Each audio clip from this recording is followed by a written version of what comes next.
Hello everyone, it's Tracy here to share a Wintry Mixed Media Star featuring gorgeous little Birdie Crafts flowers, icy glittering snowflakes, a texture crackled background, and a fun hand-stamped sentiment. I'll be sharing how to create each of these elements as you view this DIY tutorial. I used a 7-inch wood star for my base and started it off with a couple coats of white gesso. Gesso is a great primer that covers the wood nicely without soaking in a lot. The second coat, done off camera, results in a nice bright white base. Make sure to brush the sides. After brushing the sides, you'll want to go back and brush the top surface again to swipe away any excess gesso. Once the gesso is dry, add color by dry brushing with tinted metallic paints, starting with blue waltz. Dry brushing is an easy technique. I dip a stiff fan brush lightly into the paint, then swipe most of it off and brush lightly onto the wooden star.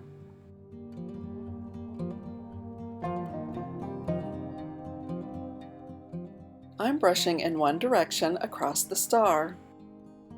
This next color I'm using is Caribbean teal. When I think of winter, I picture icy blues, teals, and silver. Little Birdie metallic paints come in all these beautiful colors and shimmer like sunlit snowflakes.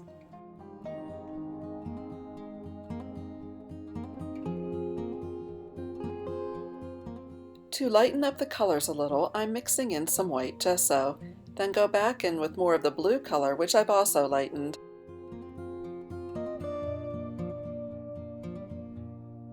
I'm dry brushing the sides of the star with these colors as well.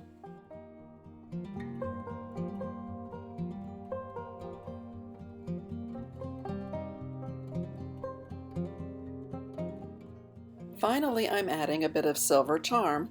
I want the blues and teals to be more predominant, so I'm using a very light hand with the silver. To achieve distressed texture on my background, I'm using crackle paste with this beautiful cobblestone stencil. I think the crackles will be a nice textural element to complement the snowflakes. There are chemicals in crackle medium that cause it to dry in different time frames, causing surface tension that ultimately cracks. This process happens best when left to air dry, so I'm going to set aside this freshly stenciled crackle paste until the cracks form.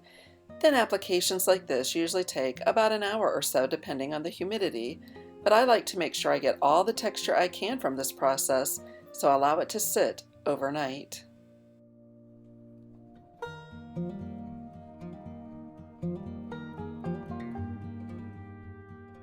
Now that the crackle paste has had a chance to dry, I want to accentuate these cracks with color. I brush on Ocean Mist Color Splash, which I have thinned with water. Allow it to sit for a few moments to seep into the cracks, then dab away any excess with a soft cloth. This process took several minutes to complete, so I'm just showing you one segment, which is repeated across the star. I did not color the center of the star since it will be covered with flowers and snowflakes. As you can see, the top of the crackle also absorbed quite a bit of the color, so I went back in and dry brushed over the crackle with white gesso. This provides more contrast between the raised areas and the cracks. Coming up, I'll show you how to create stunning glittered snowflakes. For added visual texture, I'm spattering the star with white ink. You could also use thin down gesso or acrylic paint. This thin liner brush with long bristles works nicely to create fine dots of spatter.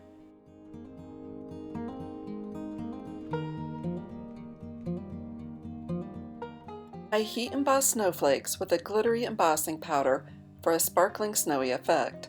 I start with this larger chipboard snowflake. First I dab it with embossing medium, then sprinkle with white embossing powder and heat emboss to create a bright white base. Once this has a minute to cool, I dab it again with the tacky embossing medium, then sprinkle with an embossing powder from my stash called Spoonfuls of Snow, and heat emboss the sparkly powder. I'm not sure this product is still available, but you could mix chunky iridescent glitter with white embossing powder for a similar effect.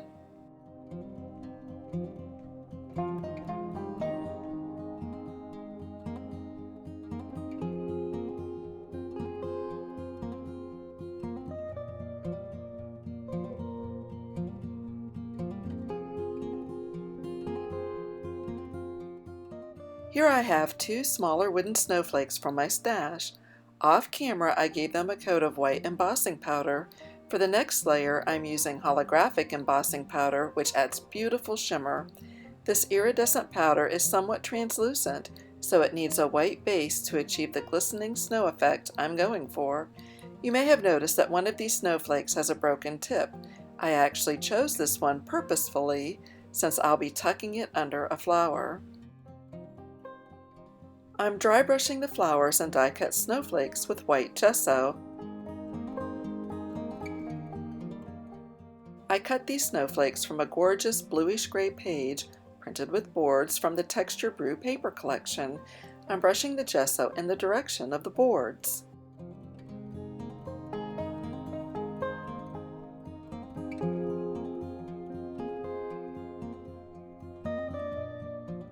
You might be wondering why I would add white gesso to these creamy white flowers. I mostly wanted to soften the dark green foliage.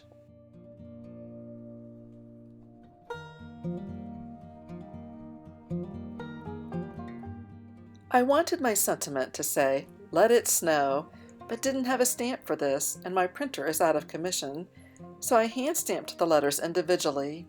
I have to confess, I purchased these stamps eons ago, and this is the first time that I broke them out and used them.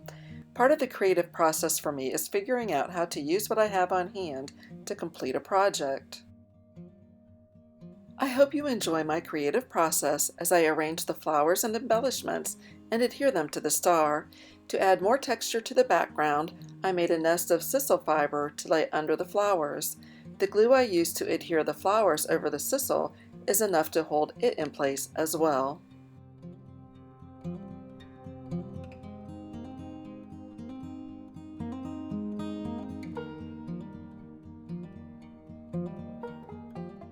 These wooden snowflakes are quite intricate, so I'm applying Tombow glue and setting them aside to dry.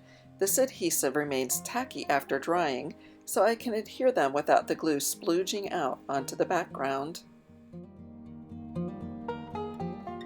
When creating a cluster, I like to start with the larger flowers in the center and work outward with gradually smaller flowers and embellishments in a design that's pleasing to the eye. To give added depth, I'm tucking the leaf stems in below the sisal.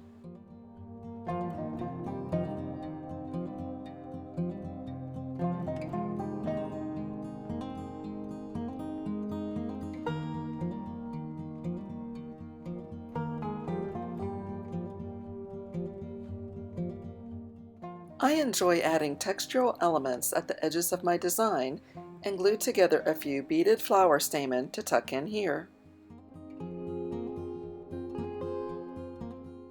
The sentiment is glued right over the sisal fiber and leaves.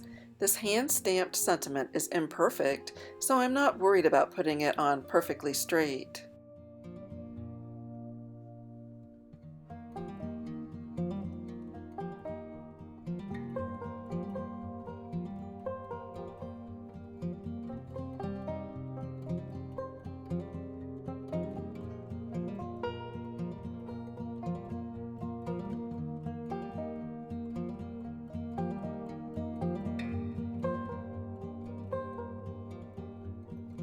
I add a clear rhinestone to the center of each snowflake.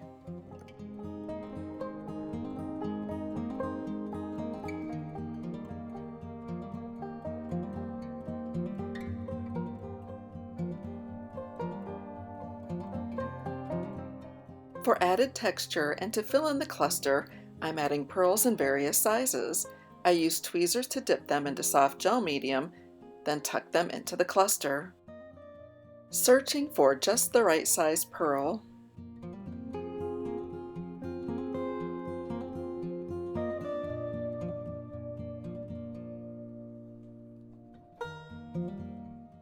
The pearls are set individually and in small clusters.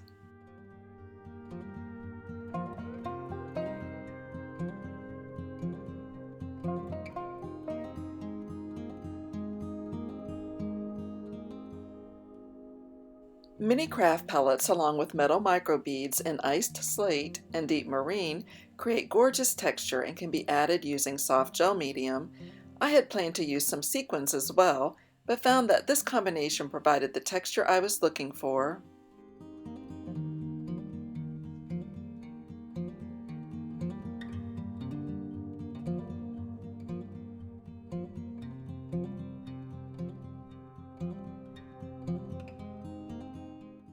I continued adding this beaded texture around the cluster, as can be seen on the main project photo.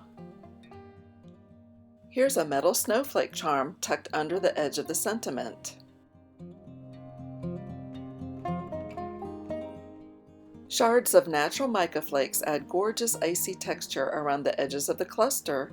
The mica is spread out on my work surface so it's easy to select the sizes and shapes that fit the space nicely. I continued this process around the entire cluster.